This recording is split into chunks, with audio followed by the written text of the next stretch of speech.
네, 종목 토크로 이어가겠습니다. 유한타증권 김덕호 FA 나오셨습니다. 안녕하세요. 네, 안녕하세요. 네. 김덕호 FA는 요즘같이 좀 불확실성이 가득한 어려운 시장에서 종목을 뽑을 때 어떤 기준으로 뽑으신지 궁금하네요.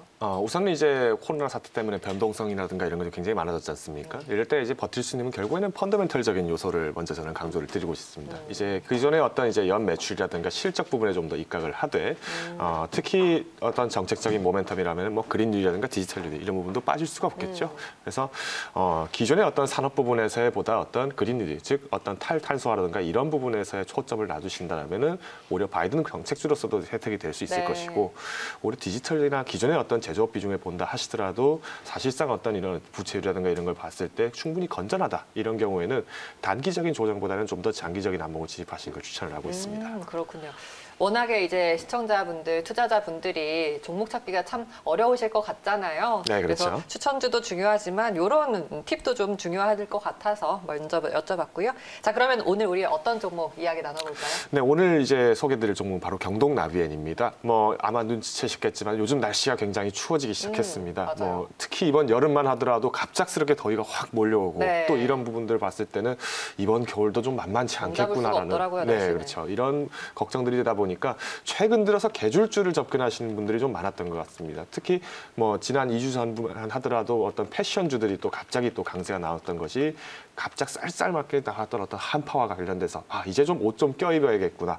코로나 사태 때는 사실상 집 밖에 나가지 않는 자가격리가 굉장히 심했었지만은 사실 어느 정도 단계가 완화되면서 이런 패션 부분들이 올라갔었는데요. 오히려 집 안에 있는 시간이 더 길어진 것도 여전한 상황이기 때문에 앞으로 이런 어떤 보일러 산업이라든가 이런 부분이 좀 더 이슈를 맞출 수 있지 않을까라고 확인을 드리겠습니다.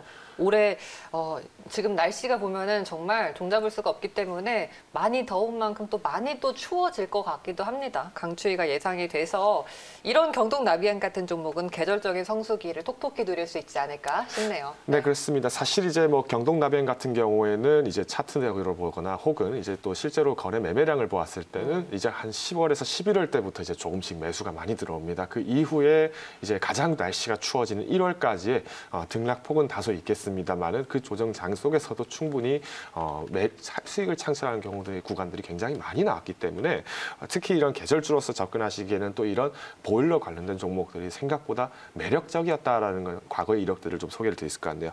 다만 중요한 부분들은 이제 결국은 이런 계절주기 때문에 항상 계절에만 수혜를 보는 것이 아니냐라는 이야기들이 늘상 많이 나왔습니다. 그럼에도 불구하고 실제 경동나비엔 같은 경우에는 각 분기별 실적을 본다 하더라도 여전히 지금 계절과 상관없이 꾸준하게 매년 실적을 전년 대비해서 상승을 하고 있다는 부분을 봤을 때 앞서서 제가 잠깐 어떤 종목을 선보이는 팁을 드린 거와 예시로 이런 실적이 반영되어 있는 종목이기 때문에 충분히 기대해 볼 만하지 않을까 하는 게 제 개인적인 생각입니다.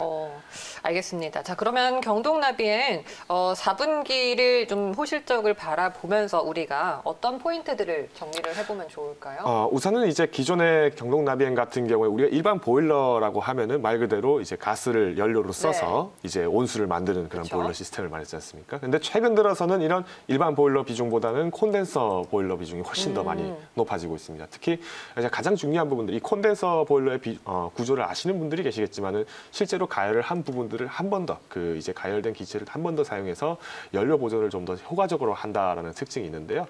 이번 올해 4월부터 해서 이제 친환경 콘덴서 보일러 설치를 의무화를 하는 법안이 이제 발의가 됐었죠. 그러다 보니까 기존의 어떤 노후화된 어떤 보일러 시설 자체도 교체를 했을 때는 훨씬 더 어떤 매출 부분들이 높아질 뿐만 아니라 특히 이런 콘덴싱 보일러의 에너지 효율만 보더라도 무려 열 가스 소비가 28%가 감소가 되고요. 특히 어떤 온난화를 일으키는 어떤 질소 화합물이라는 이런 부분들도 질소 산화물도 마찬가지로 급감을 하기 때문에 오히려 이런 그린 뉴딜과 관련된 부분들 특히 원래 원중에 이렇게 이번 달 중에는 또 그린 뉴딜 지수가 발표되기로 예정됐었습니까? 오히려 이런 부분에서는 앞으로의 어떤 경동 나비엔에 대한 어떤 입각 부분들도 좀 더 바뀔 수 있지 않을까라는 게 이런 경동나비에 대한 투자 포인트가 되지 않을까 생각이 듭니다. 그러네요.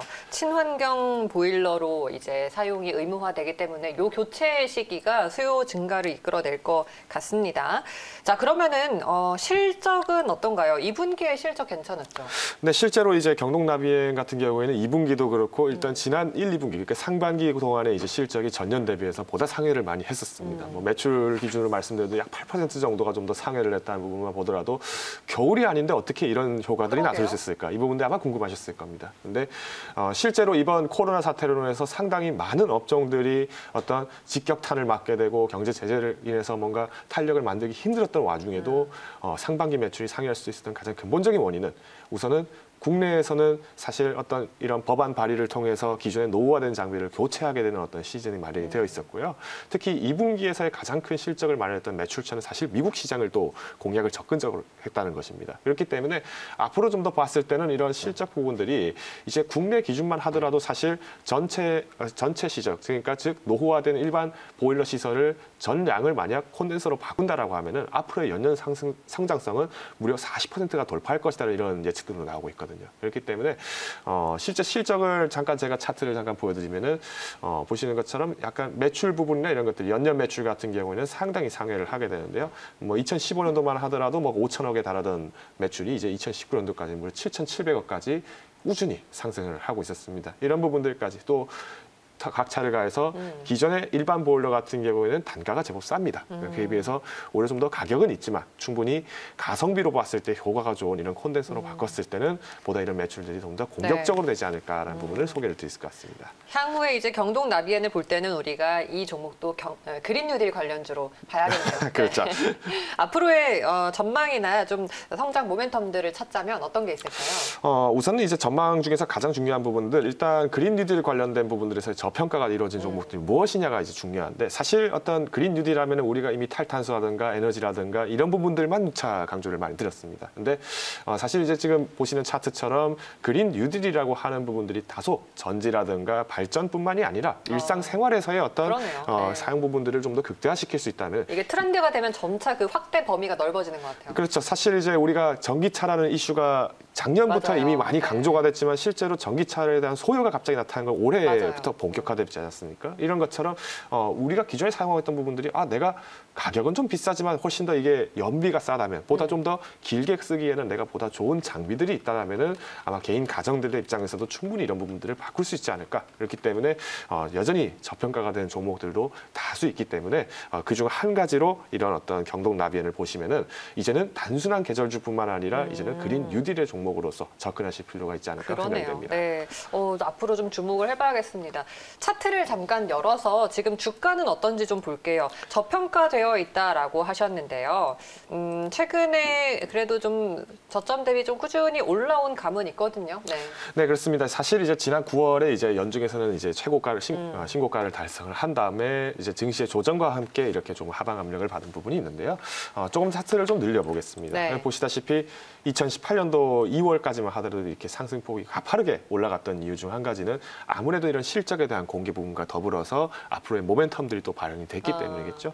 특히 이런 구간들이 자주 나옵니다. 보시다시피 이제 겨울을 기점으로 해서도 또 한 번씩 나오고요. 특히 이런 여름 시점에서는 또 매출 부분이 또 상회했다. 이 부분들이 계속 어떤 신규 주택의 발생과 함께 또 이런 보일러 시설들의 탑재 이런 것들이 계속 연동이 되기 때문에 단기적인 시각에서 보았을 때도 충분히 매력적이겠지만은 오히려 장기적으로 가져가더라도 전혀 무색하지 않은 종목이 사실 이런 경동나비엔과 같은 펀더멘탈이 갖춰져 있는 종목이다. 그러네요. 그렇기 때문에 오늘 장에서 진입을 하시더라도 여전히 매력적인 상황이지만 네. 다만 이런 어떤 대선으로 인해서 어떤 증시의 조정 여파 굉장히 큰 최근의 증시이기 때문에 적극적인 어떤 공격적인 매수보다는 오히려 좀 더 소극적이고 방어적이지만 안정적으로 진입하시는 것을 추천을 드리겠습니다. 네, 알겠습니다. 자, 오늘 경동 나비엔에 대해서 자세하게 조명을 해봤습니다. 김덕호 FA의 말씀 여기까지 드릴게요. 고맙습니다. 감사합니다.